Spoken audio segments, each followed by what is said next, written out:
नमस्कार, मैं हूं प्रभु चावला और तीखी बात में आज बारी है जमीयत उलेमाए हिंद के महामंत्री मौलाना महमूद मदनी की। आपका स्टूडियो में बहुत स्वागत है। आजकल लगता है माहौल जैसे चुनाव आता है ना, आपकी कम्युनिटी मुसलमान भाई के लोग पार्टियां ये समझती हैं, पॉलिटिकल पार्टियां, कि आप तो बिकाऊ हैं इलेक्शन में। 4% दे दो, 8% दे दो, ये दे दो, वो दे दो। क्या आपको लगता है ये पॉलिटिकल पार्टी आपकी कम्युनिटी के बारे में ठीक सोचते हैं? देखिए, ये कहना कि बिकाऊ समझते हैं तो उनकी राजनीतिक पार्टियों के बारे में आप ये समझ रहे हैं। मैं नहीं समझ रहा। राजनीतिक पार्टियां जब आपको रिजर्वेशन चुनाव आता तभी देती हैं, आगे पीछे कोई जान नहीं। हाँ, ये ठीक है, लेकिन कुछ जगहों पे मिला भी है, जैसे आंध्रा में मिला, फिर बाद में कोर्ट से वो हुआ, केरला में पहले से जारी है, कर्नाटका में मिला हुआ है, तमिलनाडु में मिला हुआ है, तो अब बहुत सी जगहों पर मिला हुआ भी है। महाराष्ट्र में भी किसी एक कैटेगरी करके कोटे के अंदर कोटा बनाया, लेकिन बात आपकी किसी हद तक सही है कि जब इस तरह के अनाउंसमेंट के लिए, इस तरह की चीज को करने के लिए चुनाव के वक्त का चयन किया जाता है तो मैसेज यही जाता है जो आप कह रहे हैं। तो आपकी बात भी किसी हद तक सही है कि लोग ऐसा समझते हैं, लेकिन मेरा मानना यह है कि आज की तारीख में मुसलमान इस तरह के डिक्लेरेशन, अनाउंसमेंट, तोहफे, इसके ऊपर कोई फैसला करने वाला नहीं है। आपको लग रहा है ये जो रिजर्वेशन है, आरक्षण का तोहफा जो भेंट किया जा रहा है, ये तोहफा नहीं है? तोहफा ही तो है। नहीं, ये तोहफा, ये तोहफा बता रहे हैं इसे, लेकिन ये तोहफा है नहीं। आरक्षण के नाम पे वोट नहीं देने वाले लोग, नहीं देने वाले नहीं। मुसलमान भाई हमारे समझते हैं कि राजनीतिक हथकंडे हैं। बात ये है कि देना अलग बात है और देने का ऐलान करना अलग बात है। नहीं, आपको लगता है जो हथकंडे दिए हैं, ऐसे हथकंडे से मुसलमान भाई मूव नहीं होने वाले? मैं इसको हथकंडा नहीं, लेकिन बहरहाल मैसेज यही गया है कि ये इतने दिनों के बाद अभी इन वक्त पे क्यों याद आई, और फिर भी और देने का तरीका भी गलत, और यानी बहुत सारे ऑब्जेक्शंस हैं इसके ऊपर। आपको ये नहीं लगता, मैंने सवाल जो पहले पूछा कि आरक्षण का अनाउंसमेंट कर देना, 60 साल 65 साल हो गए, पहले किसी भी रिलीजियस के नाम पर रिजर्वेशन नहीं होती थी।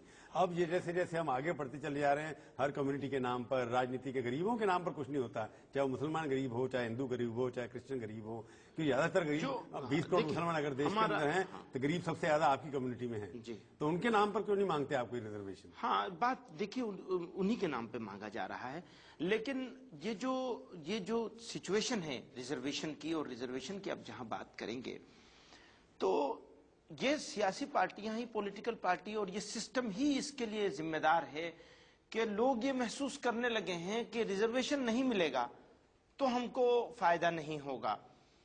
हालांकि रिजर्वेशन तो एक छोटा सा इंस्ट्रूमेंट है। 4% नौकरियां मिलेगी, होती कितनी है, सारी होती कितनी है? ये सही है। तो आपको लगता है ये एक छोटापन है, एक बचपना है, 4% के आप जो है लॉलीपॉप दे रहे हैं किसी को, आप उसके ऊपर खुश हो जाते हैं? ऐसा क्यों सोचते हैं ना? ऐसा पूरी मुस्लिम कम्युनिटी और उनकी लीडरशिप ने इसको डिनाई किया है, इसको किसी ने वेलकम नहीं किया है, ना इस तरीके को वेलकम किया किसी ने, और ना ही इस क्वांटिटी को वेलकम किया, और ना ही जो दिए जाने का टाइम है उसकी वजह, खासतौर से टाइम की वजह से लोगों ने इसको अप्रिशिएट नहीं किया है। ये आपकी बात बिल्कुल सही है। ढोंग मानते हैं आप इस समय, इस बात को ढोंग मांगते हैं, इस समय पर अनाउंसमेंट करना ढोंग मांगते हैं इसको? आप इसको जो चाहे कह ले। नहीं, मैं आपसे पूछना चाहता हूं। मेरे लफ्जों में ये तरीका बिल्कुल गलत है, मैं इसको गलत तरीका मानता हूं ये, और ना ही इससे डिमांड पूरी होती है और ना ही इससे कम्युनिटी का बेनिफिट होने वाला है। पर इस तरह से दिया आपको लगता है कि धार्मिक स्थिति के बेसिस पर रिजर्वेशन आप समर्थन करते हैं इसका? देखिए, मैं एक बात आपको बताऊं, रिजर्वेशन 3 चीजों की वजह से मिलना चाहिए: इकोनॉमिकल कंडीशन, एजुकेशनल और सोशल। कंट्री के मुसलमानों की मेजोरिटी इकोनॉमिकली, सोशली और एजुकेशनली बैकवर्ड है, मोस्ट बैकवर्ड है। तो उसके उस बैकवर्डनेस की बुनियाद पर उसको रिजर्वेशन मिलना चाहिए, न के मजहब धर्म के नाम पर। ये ठीक है, धर्म के नाम पर अब ये जो धर्म के नाम पर रिजर्वेशन की डिबेट है, ये डिबेट अपने आप में बहुत अजीब है। 1950 से अभी तक आप शेड्यूल कास्ट के नाम पर रिजर्वेशन दे रहे हैं, ठीक है, शेड्यूल ट्राइब के नाम से, शेड्यूल ट्राइब्स के नाम से दे रहे हैं, लेकिन आपने 1950 में एक वो जारी किया ऑर्डिनेंस, और ये कह दिया कि शेड्यूल कास्ट वही होगा जो हिंदू होगा। तो आपने तो धर्म के नाम पर रिजर्वेशन दे दिया।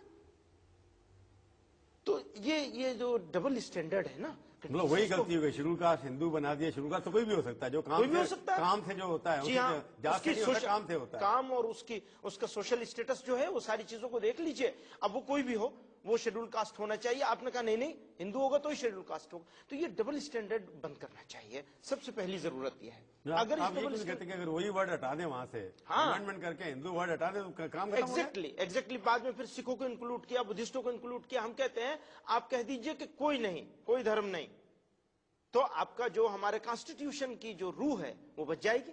शेड्यूल कास्ट के नाम से जो रिजर्वेशन है उसको काट करके हिंदू वर्ड हटा करके तो आपके सारे कवर हो जाते हैं। सारे कवर हो काम से ही होगा ना, जाति के नाम से नहीं होगा। बिल्कुल। तो आपको लगता है ये बात आप खुल के क्यों नहीं कहते? कह रहे हैं, बार बार कह रहे हैं, कोई सुनने वाला नहीं है।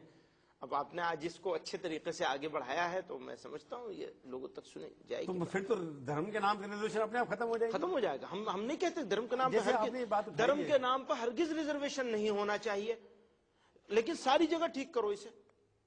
और किसी को मुसलमान के नाम पर मत दीजिए रिजर्वेशन। हम नहीं मांगते मुसलमान के नाम पर रिजर्वेशन। हम तो ये कह रहे हैं कि आप एजुकेशनली, सोशनली और इकोनॉमिकली, तीनों लिहाज से जो बैकवर्ड कम्युनिटीज हैं कंट्री की, चाहे वो अपर कास्ट ही क्यों ना हो, जो भी बैकवर्ड अपर कास्ट का भी जो बिछड़ा हुआ है, बिछड़ गया है, और वो है, उसको आप दीजिए रिजर्वेशन। पर सवाल यह है कि लोग कहते हैं जैसे कि एक रिजर्वेशन जो है, एक परिवार में एक ही आदमी होना चाहिए, एक को मिल गई जॉब तो दूसरी नहीं मिलनी चाहिए।